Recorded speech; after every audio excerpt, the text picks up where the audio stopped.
Alrighty, it is Thursday night, and this is Real Monsters with your host, S.K. Barrett, joined by Wes. Say hi, Wes. Hi, Wes. How's it going, all? And special guest host, Kelly Evans. Hey, how's it going? Special guest again. Very special. Yeah. Oh. Yeah. Patty wanted to know if you're special. a regular now. Yeah, I'm kind of feeling that way. I'm feeling the love. Good. Absolutely. That's all we give around here is love and psychopathy. And yeah, I was gonna say a little bit of psychosis thrown in. Yeah. Before we get started, I saw some interesting comments on the Bundy movie, Mhm. and how it's some people are freaked out about how Bundy was portrayed as this super charming guy, and they're like, and not coming across as an evil monster, and it really is freaking some people out who you kind of knew it but didn't know it, if you know what I mean. Did you read my interview with Billy Jensen? Yeah, but I don't know what you would be referring to specifically. He was talking about that in there, where his fear wasn't that they weren't going to show the history. His fear is that Zac Efron playing him would glamorize it. Because, if they're going to show the true history there, Yeah. you better show when those girls were dismembered, Right. when they were brutally murdered. So wait a minute, are people complaining because Zac Efron was like too for the part, or are they complaining that the part just in general he was too charming? Well, I think that what Jensen was saying was not to fault Efron, but to fault people viewing it as glamorizing who he was. Right. But I don't know about the others. I don't think he overdid it. I thought he played him really spot on, actually. But then you know a little bit more about the average serial killer than most people. I guess most people's knowledge of serial killers comes from shows like this, or things like CSI, where they're always slightly odd, or they have some sort of scar, or weird eyebrows, or strange hair, or some sort of weird scent, or something. A tell, right? They say they smell like boiled wieners or something. I briefly read a few other critics who were in line with what you were saying, SK, about it, that they thought he did a pretty good portrayal of it. Efron. Yeah, I did. And the point behind this show is that you can't tell these motherfuckers by even being around them, even dating them sometimes, having a family with them, right? Like BTK, right? Yeah. And be married to him for years. Right. Ridgway. Yeah. He had a family. He had a couple of wives. He had kids, and he had extended family. I mean, and so you can't tell, but people want to think that they can. Mm-hmm. And it's really unnerving to people that they can't, that there's no way to tell, objectively. Well, who the motherfuckers are. well, all you have to do is watch a few episodes of Criminal Minds, and you become an expert in detecting this sort of behavior. So come Right, on. right, right. Well, yeah, go rewatch that, huh? Yeah, that's the best Yeah. research you could do. That's yeah, criminology, man. All you have to do is turn the TV on. There you go. All right, I like that tonight show. Come on. Sorry, I do like that show. I shouldn't be I slighting do. I do. it. Sorry. I do. Yeah. Um, all right, so let's get down to a case that never made it onto Criminal Minds. Countess Báthory. Yeah, they don't It, do much history on Criminal Minds, do they? No, I mean they. about 350 years I mean, too early ta there. talk about a Yeah, cold but they case. solve they solve cold cases all the time, but they never really go. But yeah, so someone should open up this one again, I think, because there's a little bit of controversy surrounding this woman.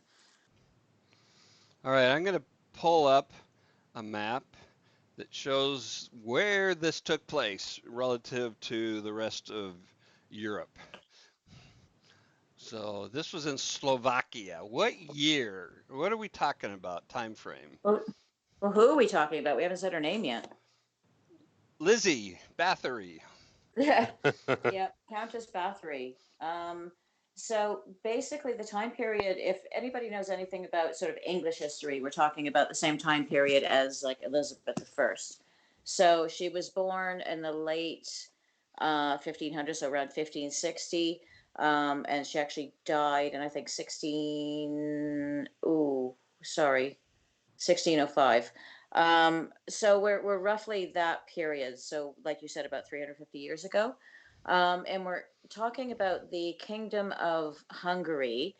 Now that time, the borders were constantly changing. There were a lot of battles and things going on.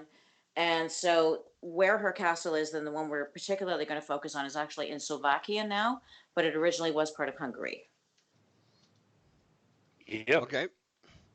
So you've got it. Yeah, you've got 350 years ago.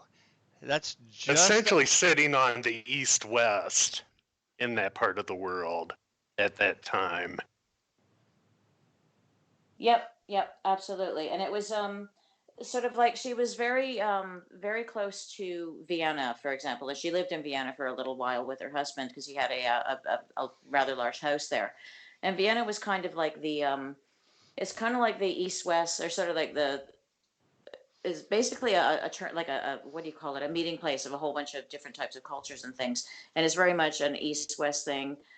Even today it's very much a like during the Cold War it was very much where East met West and that sort of thing. So it's very sort of cosmopolitan area. But the place that she was from was actually part of the I think it was the Carpathian Mountains, Hmm. and it was northern, what is northern Slovakia now. So it was a little bit on the remote side. The castle she lived in was absolutely enormous. It was part of her dowry when she actually got married at the age of 15, and it was. That would have been, to give people a bit more perspective there, that would have been what, north of where Vlad the Impaler was during his time? I was just thinking the Carpathian Mountains because both are technically located there, aren't they? Yeah, Bathory and Vlad. it's it's around the same area because in fact her family. So basically, the Bathory family were huge. They provided royalty. They provided dukes and lords and um, what they called a position of responsibility for actually Transylvania. So her family were very big in the area, and she in fact actually was the result of two cousins marrying. Now there is a suggestion that, and we'll deal with this later, that she might have had epilepsy Oh, really? because Hmm. because of possibly the genetic implications of marrying close cousins, Uh-huh.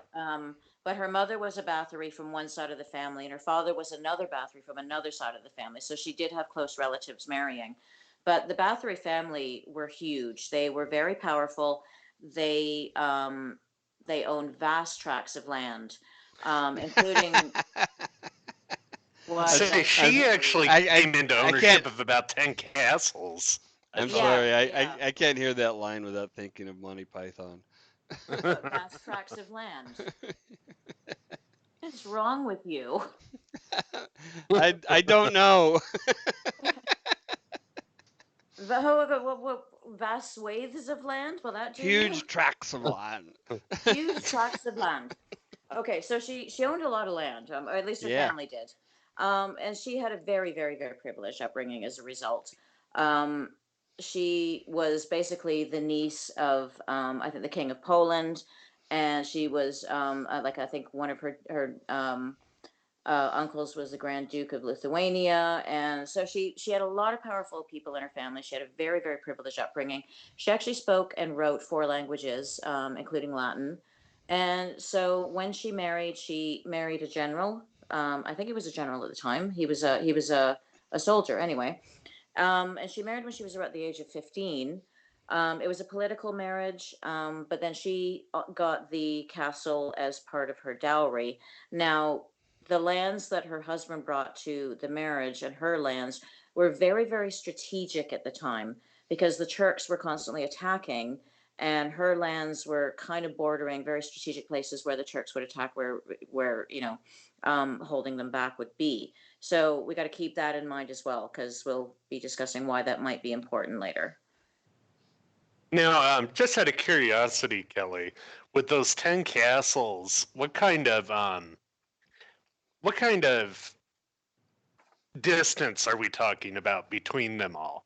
Like, what kind of, a radius would we be talking about that they owned? I'd have to go and look where they all actually were, but if they're all over, like they would have been covered. So basically, for what we have today, they would have been all over what we know as Slovakia, probably some in Austria, also Hungary. So the whole geographic area, they would have been spread out all over. So it would have taken maybe days to travel between them. Maybe a couple 100 miles, you think? Yeah, yeah. Like we're talking like horse, obviously horse and cart type traveling. If you were traveling between castles, you'd be taking everybody with you, all your belongings with you. So it would take at least a good few days to travel between them, sometimes weeks. And her castle was very well situated geographically. It and on the top of the highest peak in the region, so it could view, you know, miles and miles in every direction. Yeah, it was Cashtice Castle, and like I said, she did get it as part of her dowry.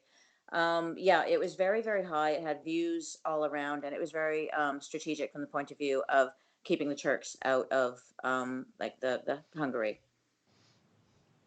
Like it was very close to the border where the Turks were actually attacking.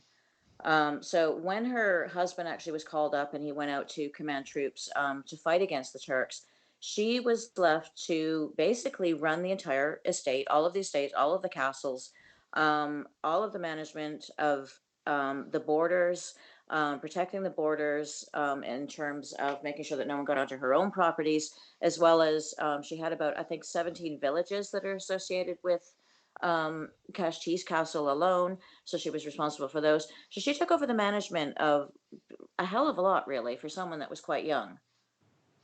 Mm. Well, and that kind of goes with, I mean, she was known as a woman of pretty formidable intellect.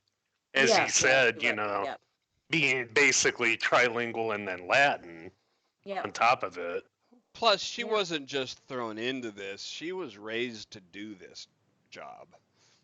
yeah, yeah. Well, back then, political marriages were important. So if you had a girl in particular, the pretty much the baby's destiny was figured out when they were a Yeah. matter of a few weeks or even a few months old. It's just the way that it happened. But just to tell you how significant the marriage between her and her husband was, there were 4,500 guests invited to the wedding. Wow. Yeah, Whoa. so Dang. she was significant. She was a heavy hitter in terms of the royal family and just the ruling classes of the time. Did they get married at that castle? I haven't been able to find out where they got married, but I definitely know that his wedding gift to her was the castle, the Cashtice Castle. Huh. I, No, I I was just wondering to, kind of get an idea of just how big everything was. Just Yeah, the I've actually grandness of I've all of actually that.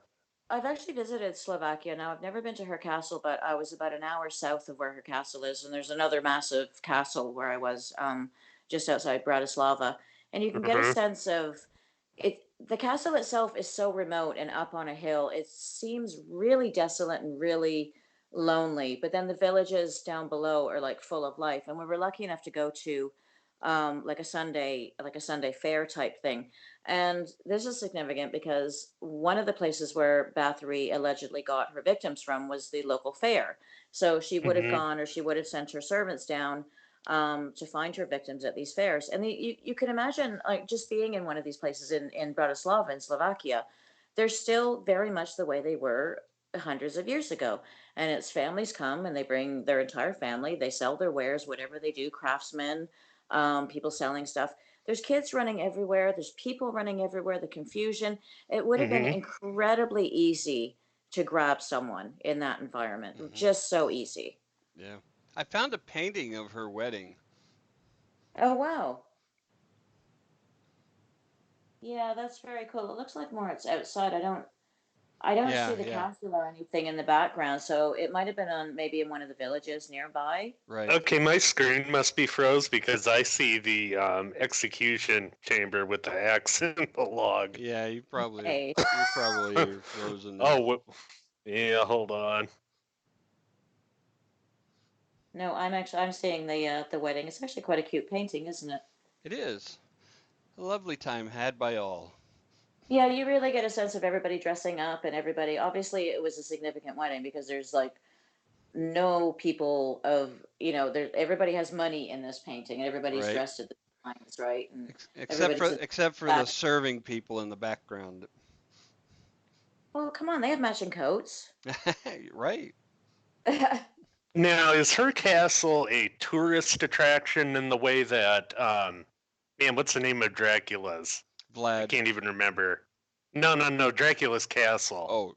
Oh, um, I can't even think of the yeah. name of it, but you know how they had how Romania has in essence turned that into a tourist trap.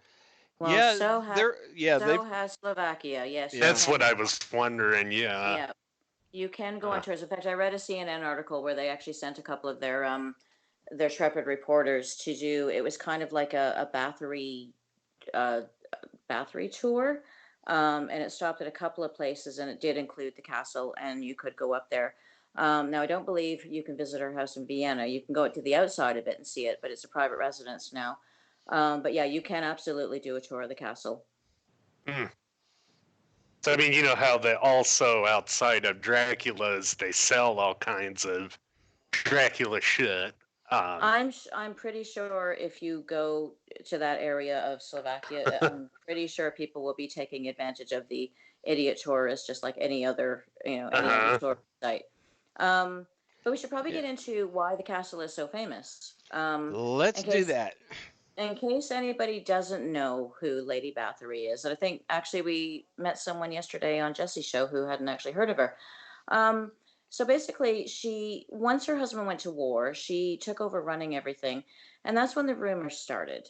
So it started with just a little rumors of servants being mistreated, just poor treatment of them, and the rumors started. The rumors spread. Women started disappearing.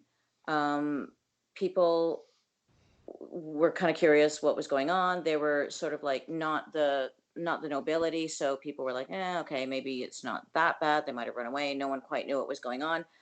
And Right. then because all these women were attracted to the castle because she said, "Oh, I'll give you a good job. I'll pay you a decent wage," and then they started disappearing. The nobility started sending their daughters to the castle to learn deportment, to learn, how to compose themselves in company, and they started disappearing. And that's when people Oopsie. started, yeah. When you can take out the lower classes, but you start taking out the nobility, and people start noticing. Right. Um, Daddy's gonna so notice. yeah, yeah. So in the meantime, these women are disappearing, and Bathory's husband dies, and so this is quite a few years later. So we're talking, about 20 years.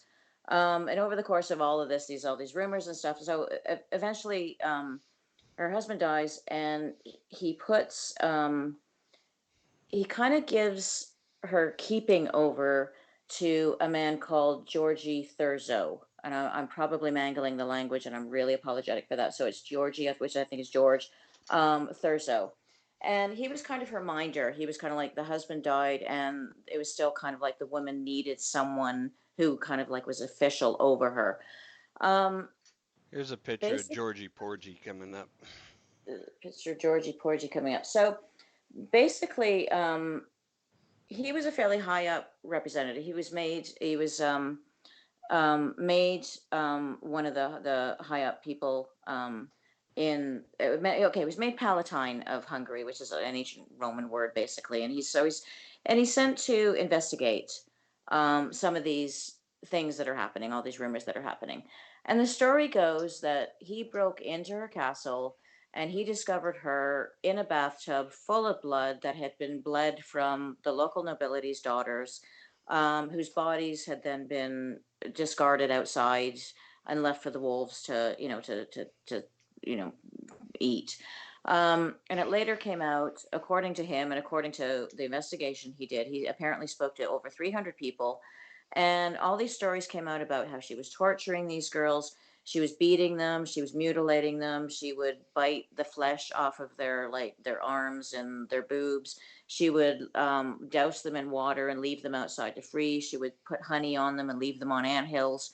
She would do something with nails. There was something about nails. She would stick nails under fingernails or something. Anyway, she was torturing. And anyway, all these stories came out from these these 300 supposed people that were including including things like they'd actually seen her eating people, accusing her of cannibalism and of having sex with the devil. So now we know that people are embellishing. yeah, you think? How common were both of those charges in witch trials at that time? Sorry, what? Oh, how common were both of those trials both of those charges in witch trials? Yeah, definitely. Yeah, it was. I think she was actually also. So basically, she was arrested, and 4 of the people that worked for her were also arrested, and those women were accused of witchcraft. Oh, okay. Hold on. Who has the power to arrest her? Thurzo, doesn't he? Okay, so here's the thing. Thurzo, the king at the time wants to arrest her, and he wants to have a trial and have her put to death for her crimes. Now, because she comes from such a really hugely powerful family, Thurzo manages to convince the king to not do that. It would be just such a huge thing that not to do, right. And manages to convince him to basically brick her up in a room with just enough, like a little slat for food and a couple of little slats for air, and leave her there. Wow. So yeah, so that's basically her story. That's basically the popular story. She was jailed up in her room, and 4 years later, there's a story that she called out to the jailer saying that she was cold, her hands were cold. The jailer just told her to go to sleep, and she was found dead the next morning. So we don't really know. There's a lot of some people are saying things like she actually found a way to commit suicide, but there's no evidence of that whatsoever. What came of the 4 who were accused of being in league with her? They actually were executed. Oh. So yeah, whether they were whether they actually were innocent or guilty or not, they were executed. Association was actually enough. Now was her husband still alive at this point, or had he? No, her husband had died at this point, and she was sort of given over into the keep of Thurzo, who then immediately started investigating her. So the timing was a little bit suspicious. Yeah. Like somebody wanted her castle, kind of thing. The other thing is that the king and the royal family owed her husband, and then after he died, her so Oh, much money, it was embarrassing. He couldn't actually pay the money he owed her because he didn't have enough money in his own coffers. So there was an enormous wow. debt there. So that's another, I wonder what was going on there. Right. Um, some of the other things that happened. So the number of people she's officially sort of supposedly killed it stands at 80. So that's the reasonable number. 80? Now, 80 people, 80. That's Now, a the that's number a goes, substantial head count, well, so the to number goes as speak. high as that. Well, she's also associated with the number 650 because apparently one of her maids reported that she wrote down every single name of every single girl in a book, and this maid had seen the book and had reported that there were 650 names in it. Now, when it came down to it, the book was never recovered. She was Mm, the only girl to apparently have seen this. So most scholars think, no, this is just nonsense. Hmm. yeah. Um, so Well, yeah, and that's they would have had an incentive to go after her if she was brutal to them. That is, the yeah. maids and the waitstaff. And brutality was somewhat common among nobility over their, staffs. But some of the interesting thing is in her early life when she was still married, and she held a lot of parties as well, a lot of bells and balls and things like that. And she actually did help women. She actually helped a woman who was being abused by her husband. She helped him get away and helped the woman get away and get a position. She actually helped a couple of other servants that were, female servants that were, having trouble or having money trouble or whatever. So there's stories about her being very, very nice to Hmm. some of her staff and other people. And then you get these stories that come out originally. Maybe some of the stuff you can possibly believe is that she was actually maybe a little bit cruel um, to her staff. Now, also keep in mind that she is at a crossroads and sort of a religious thing going on. So she was actually brought up a Lutheran, and there were Catholics that were sort of um, and Calvinists bringing up the accusations to get her. Now, Ah, maybe her treatment of her servants was fair to her, but maybe deemed cruel to someone else. And again, there were also religious underpinnings of she was a Lutheran, and the Calvinists didn't like Lutherans, and Lutherans didn't like Calvinists, and it all got down to nitpicking that much. Well, it's not like we haven't seen this before either, with being Oh, good to them, good to the right. servants when people are watching, Yeah, and yeah. cruel when they're not. Just look at, and everybody likes their day last in court. show.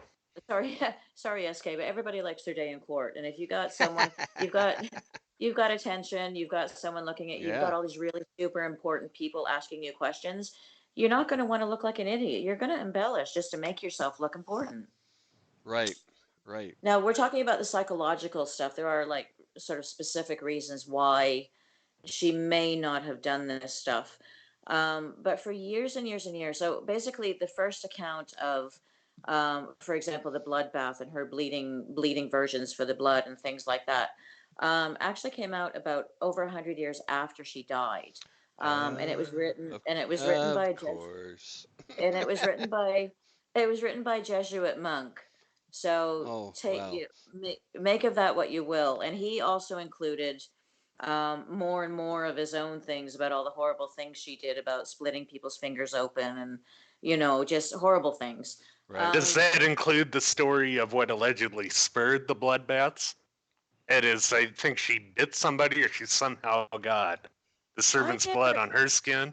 you know what? I think that's a Hammer horror thing. I haven't, in all my research, I've never found like anything that explained why she did it. Okay, Really? so do you remember me? Okay, well, the only thing that might explain it, there's sort of two things. So do you remember me telling you she possibly had epilepsy Right. because of the inbreeding?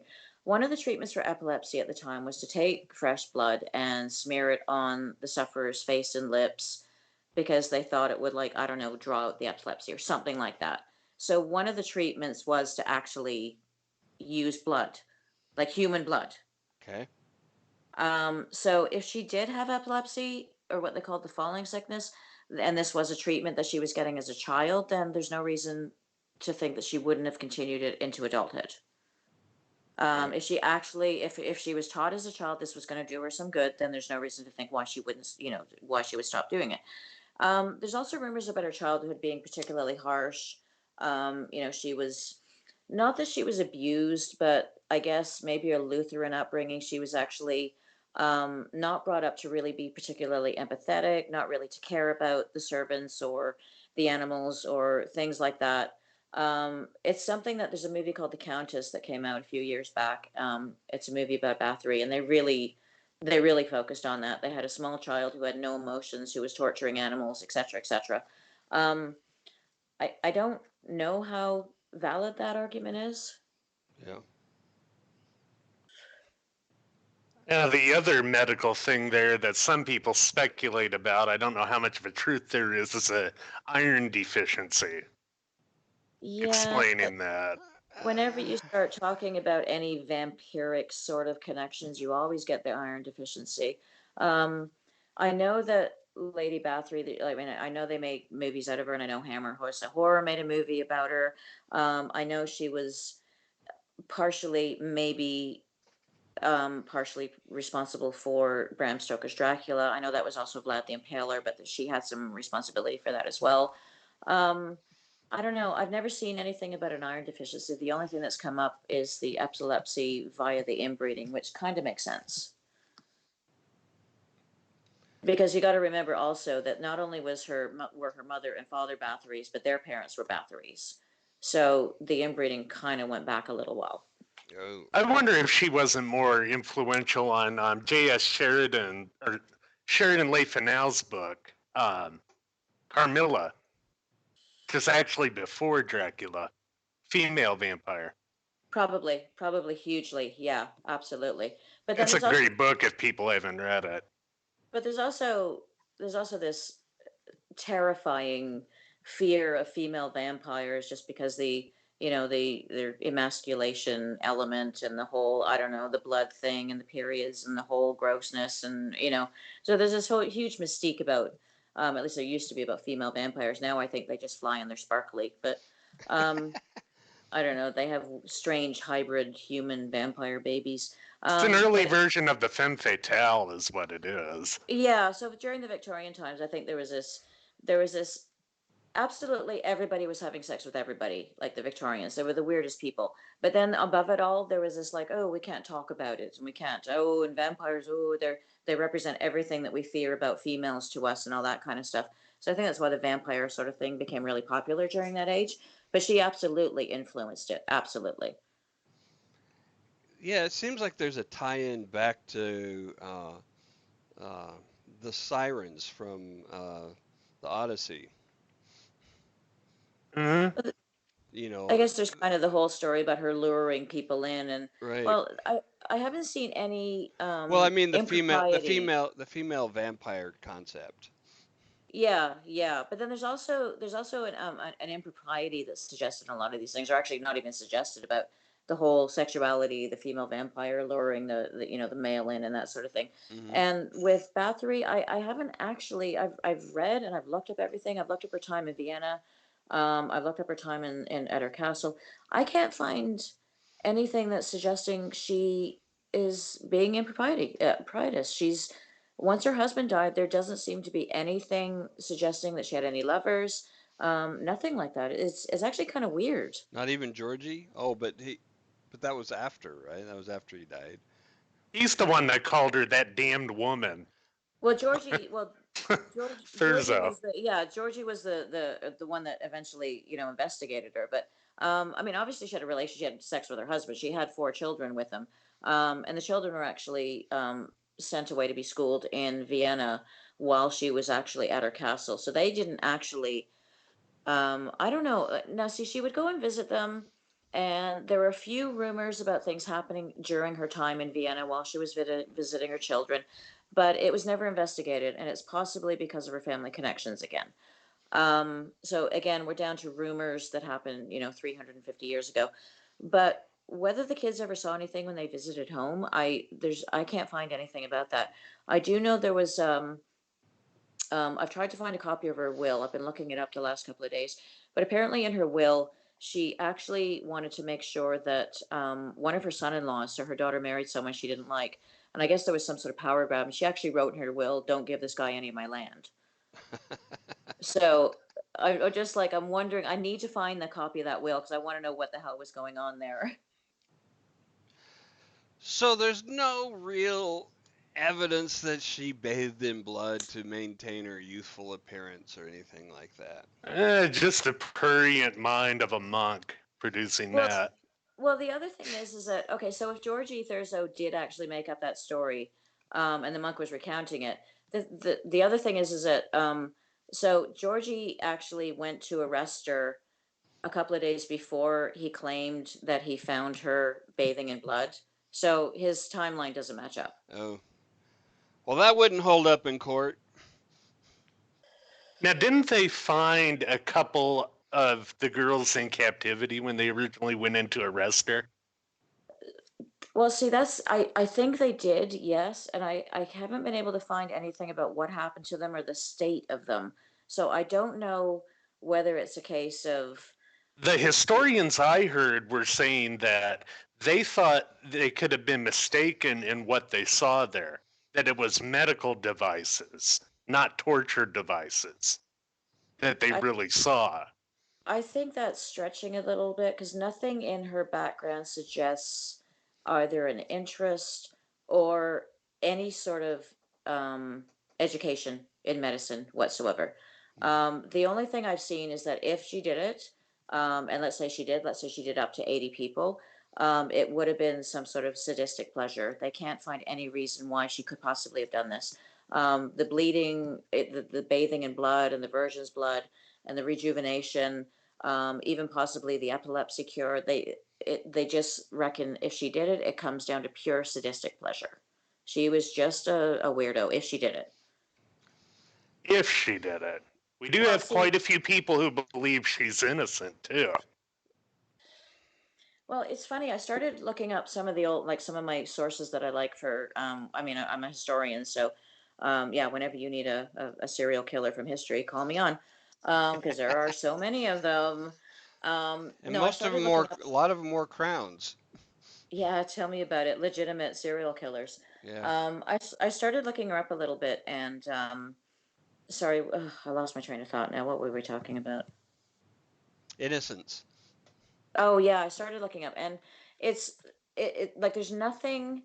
I think there's one person in the 1800s that sort of started hinting she might have been innocent because the king didn't want to pay her all this money, kind of like a Right, Knights Templar situation. right. The reason that the Templar were taken apart is because the King of France owed them so much bloody money, he could never pay them back. So he started bad mouthing them, and that basically was the end of them.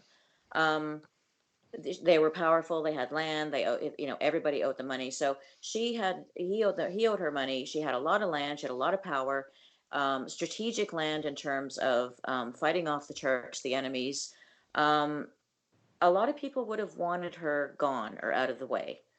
So I've noticed that, especially last year, there seemed to be this huge explosion of articles about, yes, she's actually innocent.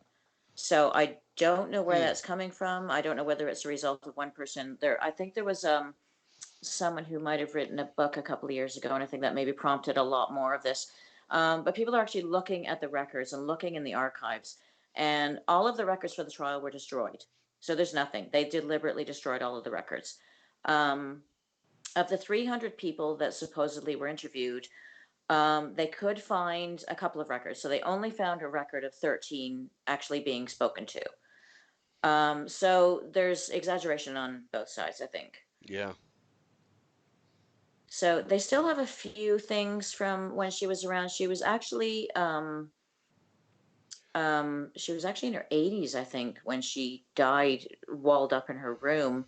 But they actually have a few of her letters. They actually have over 30 of her letters still stored in the archives in Budapest. And man, I would love to get my hands on those. So how long was she imprisoned then? Just 4 years. She only lasted Oh, four really? years that way. Well, Yeah, that, so that's that's why that's pretty people. good actually, under those Well, in the circumstances. yeah, well, in the movie The Count, well, I don't know. There's people called anchorites. There's these monks and nuns who would deliberately have themselves walled up with just enough space for their food to pass through. and they would have like a bed, and that would be it. And they would deliberately do this for 20, 30, 40 years, like for the remainder of their life, for spiritual reasons. So it's kind of funny that they locked her up in exactly the same way as a spiritual, like a Catholic person was. I don't know if that's a dig or if that's some sort of, I don't know, secret message or something. But you can live that way quite a long time. Now in the Well, it movie The Countess, depends on the conditions too, right? I mean, it gets yeah, pretty fucking cold there in the this is true. winters. Yeah, yeah, this is true. And it probably would have been drafty, and she probably wouldn't have been um, paid the courtesy of, lots of furs and lots of, that kind of stuff. Probably didn't have a fire. You're right. The movie The Countess suggests that she actually killed herself at the end, but there is no evidence that she committed suicide. That, like I said, there's only this apocryphal story of her saying that she was cold one night and being told to shut up and go to sleep, and then they finding her dead the next morning.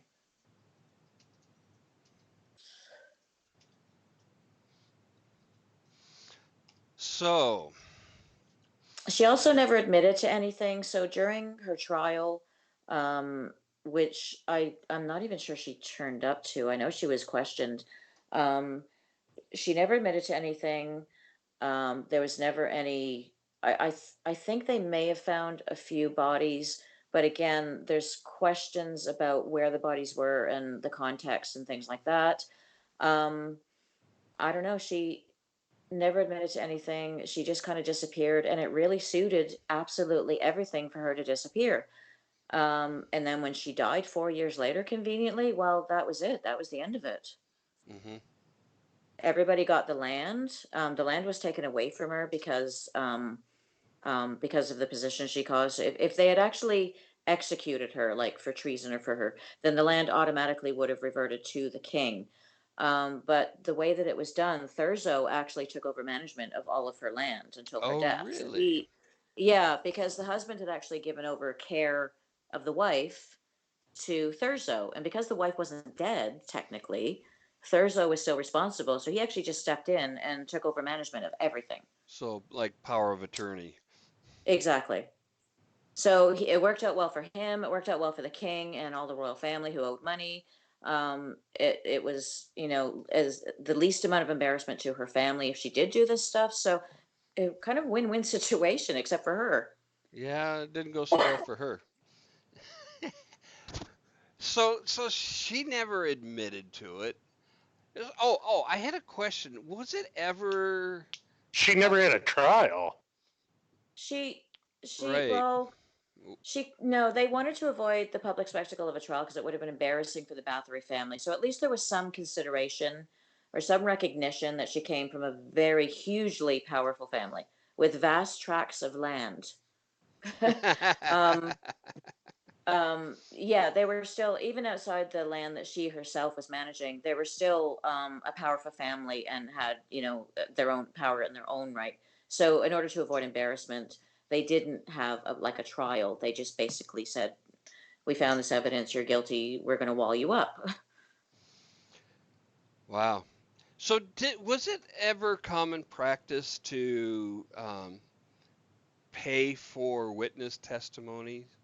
Yes, So absolutely, so absolutely happened all the time. It's not a new thing.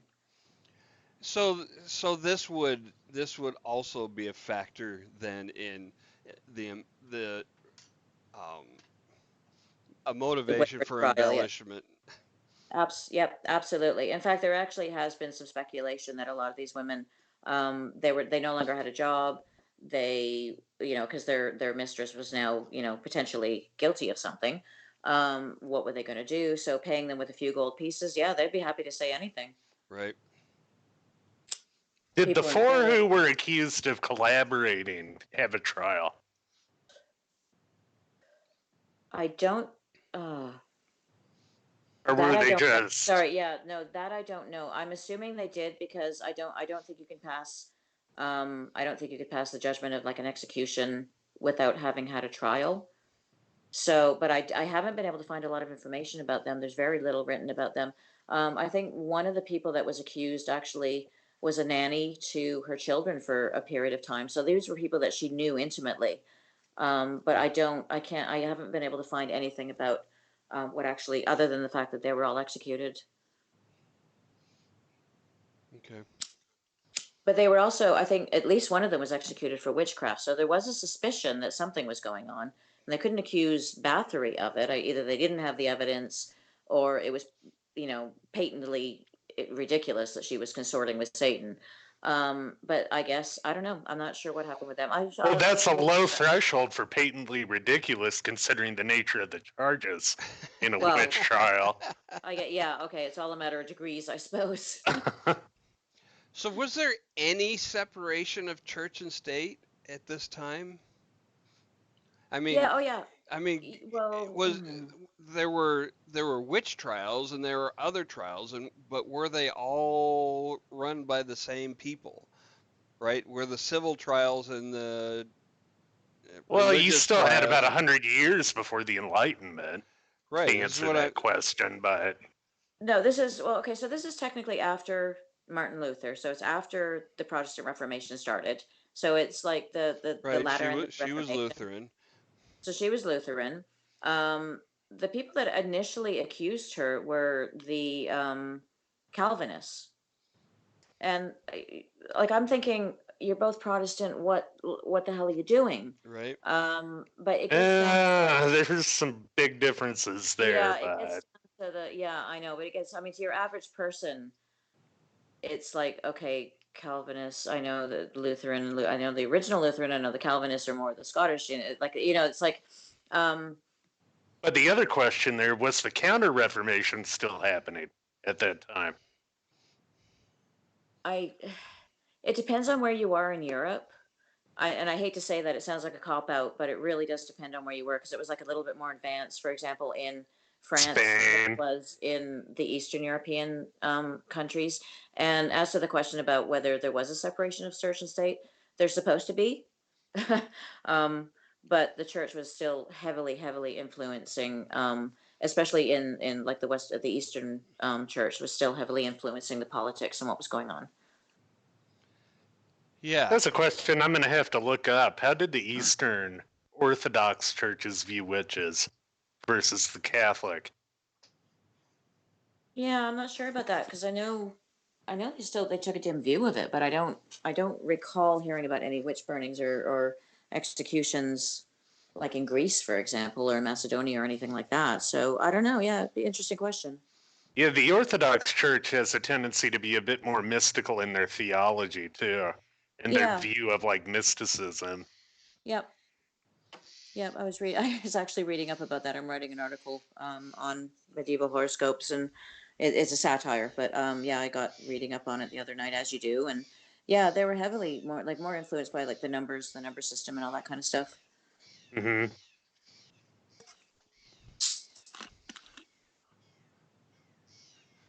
So the legend. Let's talk about the evolution of the legend now. I was just going to ask you that, actually. I looked up okay, just for example, just before I came on the show, I looked up music and what sort of music is associated, if any, with, and there's obviously a group called Báthory, who went through a number of evolutions of names, but there were websites of like the top 20 songs that involve Lady Báthory. So she's obviously been a huge influence on mostly heavy metal music, I will say. Yeah. Oddly enough, the band Báthory only did one song that was directly about her. That's funny. I was just reading that in an article. It was actually Cradle of Filth who did the whole album about her, Cruelty and the Beast. Yep. It was Danny Filth who wrote the article, and he named it as one of his top songs about her. That's hilarious. They only did one. But it seems, there seems to be that. And then I guess the movies. I mean, there have just been so many movies and references and TV shows, and every time you need basically an evil vampire-ish bitch to show up in a video game, she's your gal. Yeah, because you wouldn't want to just make something up. Well, no, and I've seen some interesting artwork of her. We don't actually have any contemporary pictures. There was a picture that you put up about her, and it was actually a copy of one that was, I guess the castle must have caught on fire at some point, and the original was gone. So the picture you had is not not the original. there are no contemporary images, so we really don't know. Yeah, that awful wooden statue that How someone bizarre is that? that's only been up the last few years, hasn't it? Is it just me, or does she look like a centaur in that? Like It's she's part horse. I think is it the dress supposed to be blowing, or is it someone holding up the dress at the end? Or oh, that's a cool picture. Wow, I like that depiction of her. Wonder where that's from. Yeah, I don't remember. I just went and grabbed some interesting ones. Looks like it could be in like Once Upon a Time or something, but I've Yeah. watched those. She does not turn up in that, sadly. No, So she's certainly. how was her legend kept alive over the centuries? I mean, we had the mad, horny monk making shit up about her, and then, but then what? What happened before Leifenau and Stoker did the research for their novels? Would be the question there. Well, basically, once you get someone that famous and that gruesome, the legend never really dies, do they? I mean, Uh, word, um, just like word of mouth, kind of thing. What's the not word of mouth, but the telling stories, passing stories down, the oral oral history. histories. Yeah. Well, okay, so we know that the Jesuit monks book came out in, okay, so 1729. I've got the facts in front of me now. So it was the first written account of the Báthory case. The story came into question in 1817 when the witness accounts, which actually had surfaced, so I guess they didn't actually manage to burn everything, were published for the first time, and they actually had no reference to bloodbaths whatsoever. So then everybody starts going, maybe that Jesuit monk really wasn't telling the truth. Ho, ho, So I'm sorry to interrupt, but is this where the term bloodbath comes from? I think so, yeah. Huh. It had never occurred to me I hadn't until thought of that. Yeah. Yeah. Uh, so later on, another guy writes a book in 1850, and he goes around and talks to people, and by then the legend has grown, and there's just this oral tradition, like you mentioned, of just people in the area loving it when strangers come in and start asking them questions. And then it's when like a ghost story to them, it probably. is, it is, it's just like it's like this legend, and And it originally where takes off particularly when Stoker writes his book. well, at the time, people were like Victorians in particular were doing their grand tours, and I don't know a lot of them that would have gone to Slovakia, but they might have gone, and they might have gone looking for the legend. They would have brought legends like that back to England or back to France or back to wherever with them. The books started getting written, more people were reading about them, and then once television and movies started, well, she was just perfect to make movies and Right, TV out of. And right. then once that happened, and then social media starts, and then music, and then it just rolls. That can So all really be traced back to Stoker and Leifenau writing their books, I with think it, so. Yeah, people getting interested and seeing what the research was behind it. exactly. Yeah. And then, of course, like you said, the vampire myth sort of transmogrifying and changing over the years. Yep.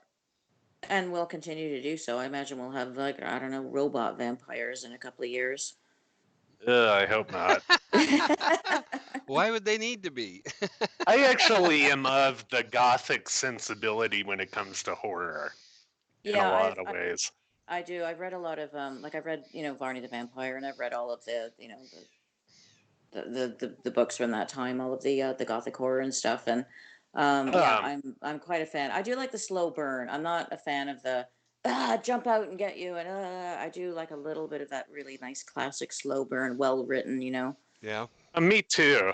And another thing I've always really liked about it is the sort of sensory ambiguity of particularly the Gothic ghost stories, where you don't know in many of them whether it's madness or whether it's something real they're seeing. Well, there's I don't know if you've ever read I don't remember the name of the author. It's called The Monk. Um, Oh, have you read man, that? it's been a long time. I'm surprised. I'm probably got it. I'm in my room with my library, and I'm probably got it on my bookshelf. If you want to read a perfect example of is this guy mad or is he really seeing demons type of thing, read Hmm. The Monk. You've I have got to to read look The that Monk. up again. Yeah, it's awesome. And I've heard stories, and again, I don't know if it's probably apocryphal that the actual author wrote it in 9 days. He just didn't go to sleep for like 2 weeks and just wrote. Well, Uh, that'll wow. make you mad. Yeah. Yeah, I mean, it's just a crazy book. You've got to read it. No, I don't seem to have it on my shelf. I don't know where it is. Before we get too far off topic, one thing I Yeah, don't think sorry. we've answered. What was the difference in time between Vlad the Impaler and Bathory? Like 200, 300 years? Wasn't Vlad the Crusades? So, About 300 years, maybe? I think it was. 350? Yeah, yeah. I'm pretty sure he was. Actually, I'm not sure he was fighting the Turks as well. So it might have been. Might have been 14, more born contemporary. 1431. Is that Vlad? Vlad, yeah. Okay, so Oh, apparently. well, so only it's about 100 between their births. 129. Okay, well, apparently the Turks were a big issue back then. Hmm. Yeah. Well, they Turks caused trouble all over for a long time. Yeah, but Vlad had a different MO than Bathory did. I mean, if you Oh, take of him, course. Well, take him kind of strictly at famous. Forests face of men on value. stakes. I mean, he might have got some blood on him, but he certainly wasn't bathing in it. Right. He did like to eat amongst it. Oh, did he eat them as well? I didn't know. Oh, no, not eat them, but eat amongst them. He would have Oh, dinner in oh, the yeah. forests of Okay. guys on stakes. Okay. Wow. Sorry. Yep. First, I thought you said he liked to eat monks, and that Oh, was. no. And I was like, what the hell? That's a different kind of steak dinner. No, I wonder Okay. with that if it wasn't more of him viewing it as, a glorious statement to say to my enemies, stay the fuck out of my territory when he looked Well, at it. that is a deterrent. Yeah. Well, he's also doing it for the glory of Christ, the glory of God. He was taking care of God's enemies. Yeah, member of the Societas Draconistrarum. Yeah, he thought he was doing, he was a soldier of God. The Order of the Dragon. Yep. Back before George Martin. Hmm? Hmm. Yeah, what's that, Okay, like so 5 shows coming out? um 5 pre-shows for Game of Thrones I've that heard they have about in that. the hopper. I just wanted to finish What, the books. Please prequels? finish. Yeah, prequels, I guess. I don't know, I don't follow it. Fantasy's just not my cup of tea. Yeah, I like but the but history if element to it though. but if you understand that he's basically copying was it the Hundred Years' War? Wars of the Roses. War of the Roses. I don't know, I still can't like it. I'm sorry. Yeah, it's pretty much. I'm kind of the same way about sci-fi. I mean, I like some sci-fi, but I don't know. I can't suspend my disbelief when I'm watching it. Is the problem? But you can believe Uh, that she killed 650 people. No, I never said I believe that. Oh, okay. Sorry. Okay. Okay, so hang on. Last week we started. I started a leaderboard, at least a fake leaderboard, and I think last week we decided that Empress Wu was on the top just because circumstances where she thought she was doing the best she could for her country, etc., etc. right. In terms of body count, we got to put Bathory on top. Well, I don't know. Wu Mm, wiped out generations, so I don't know. I don't think Bathory's on top on this one. What do you think? no. On the head count front, are we going with the low number of 80? Um, you know what? Why don't we give her? Okay, so the highest number is 650. Right? Another number that comes up a lot of the time is around 300, and the official number is kind of 80. So you can, I don't know, split the difference, maybe give her 100, 150. Yeah, that number wise, that would, I mean, we don't have an exact count for Wu. We just know that entire Entire family, family, 12, entire, 12 lines of yeah. So we have that. We know Mary Tudor was around the 300 mark with her martyrs. right. So body count wise, oh, geez, as bad as Bathory was, I think She's not as high she's as not as Crazy high. Mary. But as far as complete absolute crazy psychosis. If she was doing it strictly because of sadistic pleasure, then she's number one. Yeah. Because Mary did it for like a religious fervor. She thought God was asking her to bring England back to Rome. And, I don't and think and Wu was doing it to protect her position. exactly. Yeah, she was like completely a political animal. Right. Except if you said nasty things about her, then she would, retaliate. Well, but But because yeah, it was. because but that goes part and parcel with protecting your position, because if somebody's talking bad about you, that can weaken your position. Yeah. Okay. That Yep. can Yep. undermine you. Yep. Okay. So as far as complete psychosis, we got Bathory at the top. But if we're looking at body count and context as wise, I guess we still have Wu as number one. Yeah, I want to put Lizzie on top just because, you know, I think the psychosis, psychopathy angle, uh, I think that trumps uh, because of motive. But remember, we're also doing a special Mother's Day month. So Wu actually had one of her children forced to commit suicide. Oh, yeah, And at least that's harsh. Bathory was good to her children. Actually, she sent them away to school to be educated privately. And apparently they didn't. Other than this son-in-law nonsense, none of them really got up to anything that she was up to. But Mary tried to kill her sister, but then decided at the last minute not to. So I think that's the only relative she went Okay. after. We don't think Bathory killed any of her own relatives. So there's all kinds of ways you could measure these people. All right, I can accept that reasoning to keep Wu on top. Woohoo! I'm sure she'll be pleased in her unexcavated grave. Right? Do they have any plans to go, check it out to see who's in there, if she's even in Not there? to see Wu's in there. Yeah, No, not that I know of. No, but then I visited Rome years back, and you remember? I don't know if you've ever seen Ben Hur. You know where they had the chariot race on the Circus Maximus. right? That's never been excavated, apparently. Really? That bit of land, yeah, we were up on top of the Palatine Hill, and you can look down on it, and there's a bunch of joggers and stuff on it. But apparently, it's never been excavated, and they just don't have the money because there's just so much stuff to excavate in Rome. Right. But can you imagine? Wow.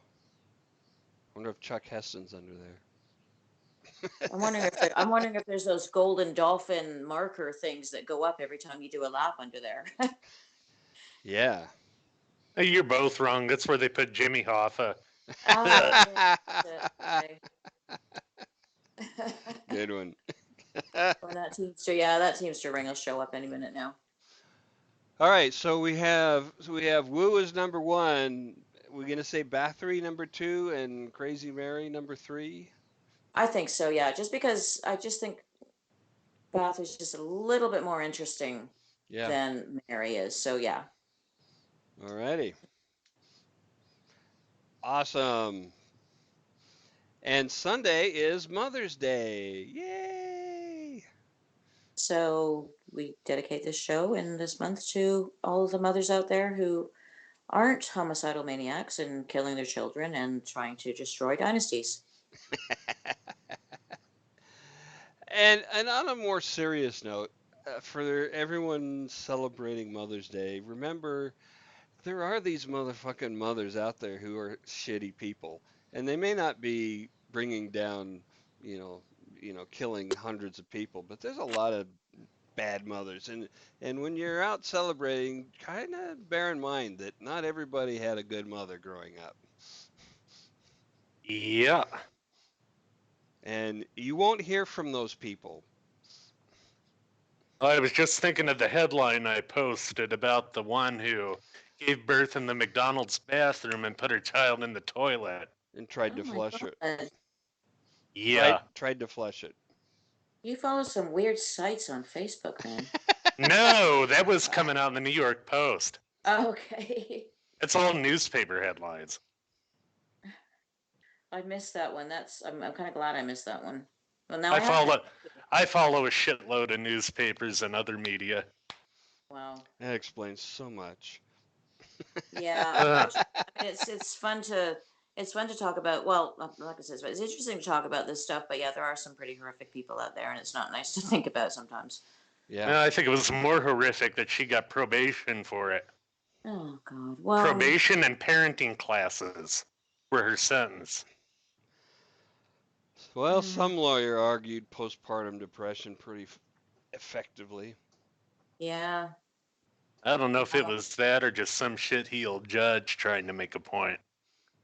Yeah, I don't Not know. not the right point to I make. I would imagine she's pretty closely monitored by child services. I would imagine if those kids, if anything happens suspicious to those kids, there's a lot of people, especially since her name was probably in the paper. There's probably a lot of people watching those kids. I would prefer her being monitored in the prison walls, the confines of the cage she justly deserves. Yeah. Yeah. I always get on weird topics with you guys. That's just me. We started with a 17th century mass murderer How do you who made it to not the get Guinness Book of World Records, and now we're talking about babies and toilets and Walmart. Jesus. how do you not get onto weird topics? That's what I want to know. I wouldn't know how to do that. I guess you go on a podcast that's not about serial killers. No, I think we could do it anywhere. Oh, okay. Okay. Well, that's good to know. If I ever start a podcast and you're on as a guest, I'll know what to expect. Absolutely. Okay. Absolutely. So I think we've still got 3 more weeks of May left, so we're gonna have to decide who's Yeah. up on the chopping block. We've got a few contenders. One of the subjects I want to talk about is mothers who kill their kids. And we could combine several of these into one show. Um, and and then I want to hit some women serial killers, modern women serial killers, like Eileen. We have to Which throw. one of those did you want to? Well, I guess it would make more sense to throw Sylvia Likens in on that first subject. Yeah. Yeah, and The we could. Sylvia Likens case, although she wasn't killed by her mother. Yeah, I'm thinking more like Diane Downs and that kind of shit.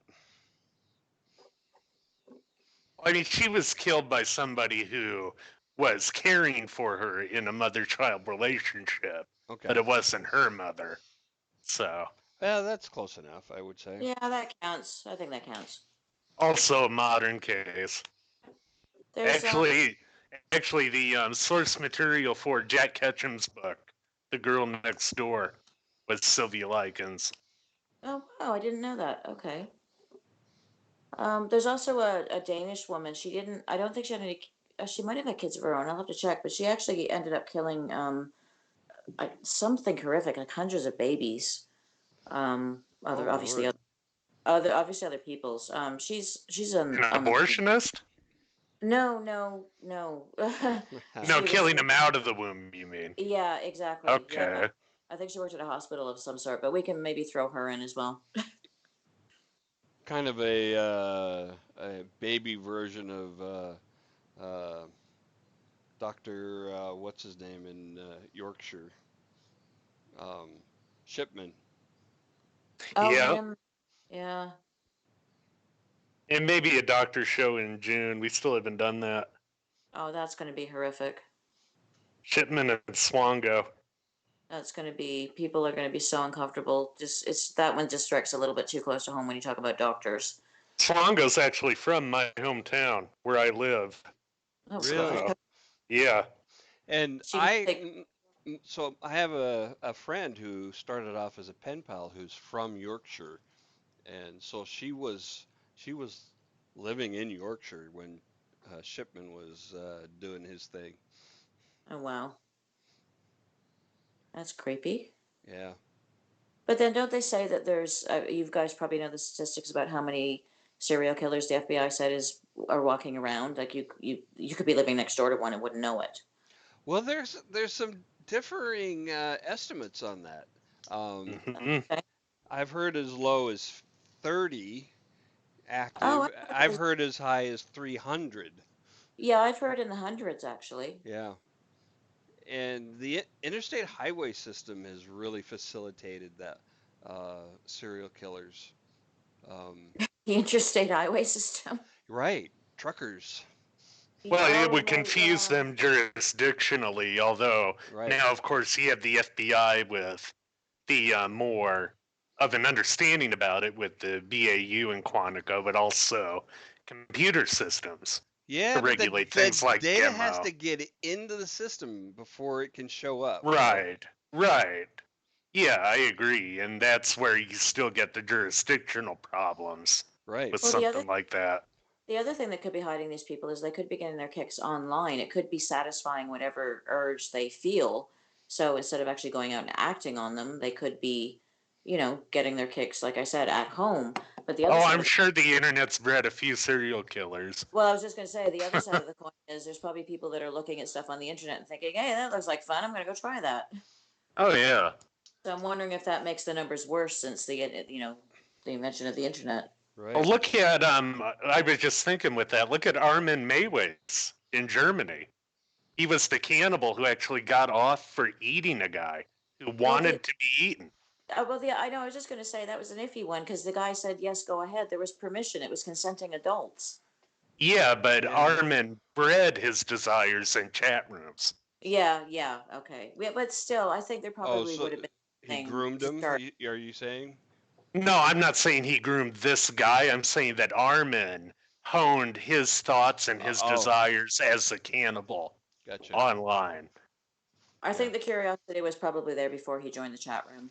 No, I'm not doubting that, but he Yeah, definitely honed things like technique online. yeah, and I can kind of understand the dilemma the courts must have had because on the one hand, ew, but on the other hand, they did give permission. It was just, I don't know. And on the third hand, you don't want to encourage this other people to do the same shit.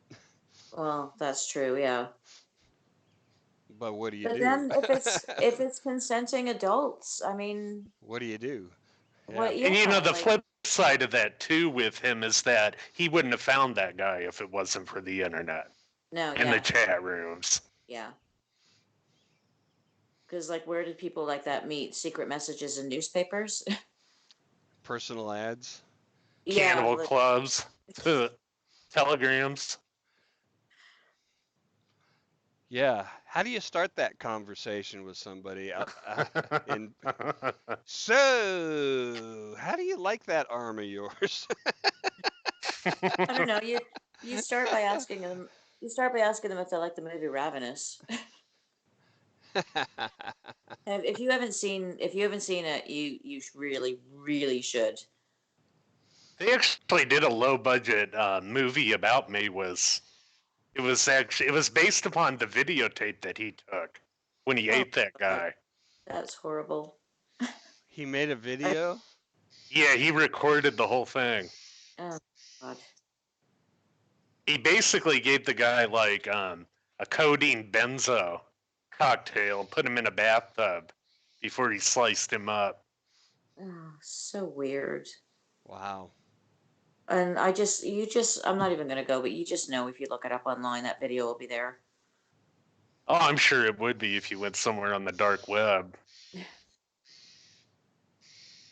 Okay, so this is the kind of stuff that Quantico have to deal with, the internet crap that's going on and how many serial killers or weirdos it's actually creating.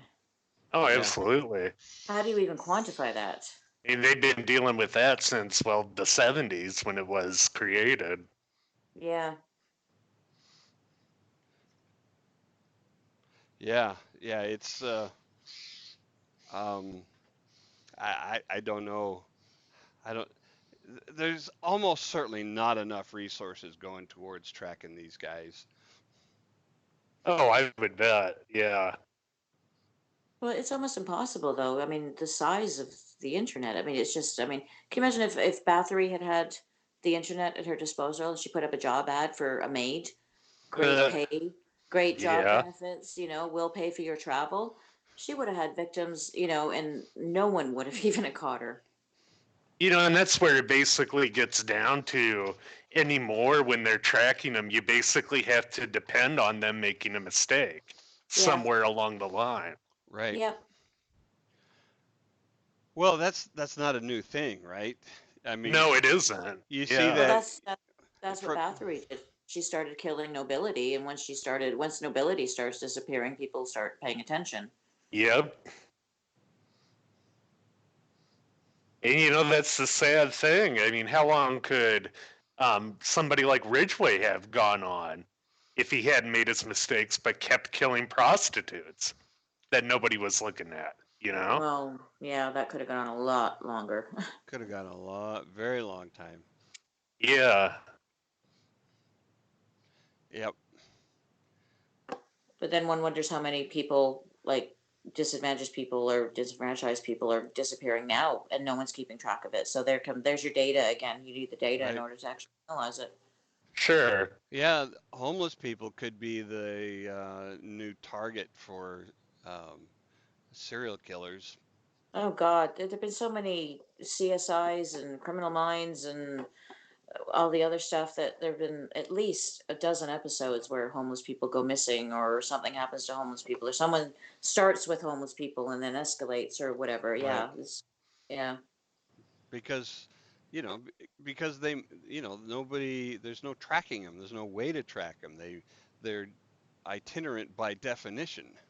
Yeah, but it's been going on for I think as long as people have been living on the streets.